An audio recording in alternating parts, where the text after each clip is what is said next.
Dior didn't plagiarize the Mamian Skirt, and the reason is surprisingly cultural.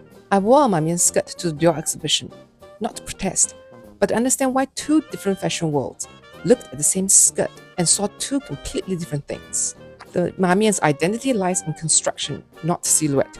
You already know the trilogy. Flat front panel, a matching back panel that lifts open, and pleats that hinge and converge at the sides. Silhouette is what it looks like, construction is what it means. And here's where Dior gets interesting. A 1949 skirt credited to Dior with a flat apron-like front, a 1956 Dior dress with both front and back flaps opening.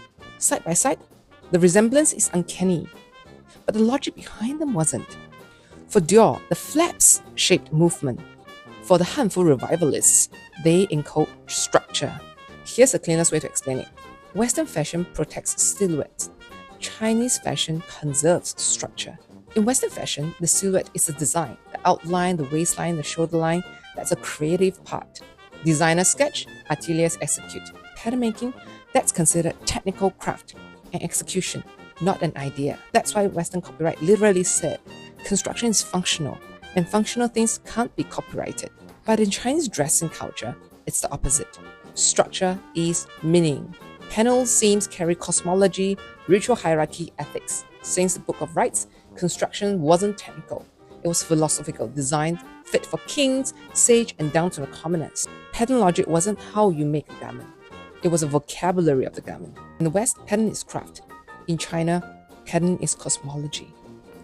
And though the Mamian skirt wasn't born from the Book of Rites, the Hanfu revivalists reread it through that philosophy, emphasizing that structure equals identity. Historically, the Mamian's engineering comes from practicality, not ritual. Its ancestor was the Song dynasty Xuanqun, a front and back opening riding skirt designed for donkey riding. Converging pleats appear by late Song, early Yuan dynasty, but the hinge principle, open front and back for movement, was already there. So Chinese viewers weren't just seeing a skirt with pleats. They were reading a millennium of construction logic. So when the controversy happened, two fashion languages collided. Dior saw a pleated wrap skirt with aesthetic variation, a silhouette. Chinese viewers saw a Mamian Qun, a cultural structure, part of a heritage that's been collectively reviving.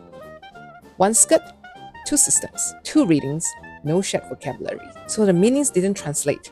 It crashed. This is why Dior genuinely believes that the skirt was a signature Dior silhouette, because silhouette is the Western fashion vocabulary. My skirts are Mamian or kilt, and definitely not Dior.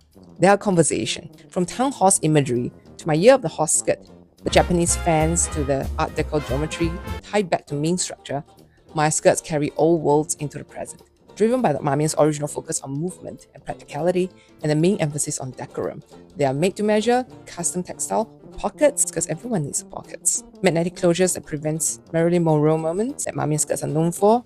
Pre-orders are on my site, or I'm me for bespoke fabrics. If you're wondering, this is another style that you can consider.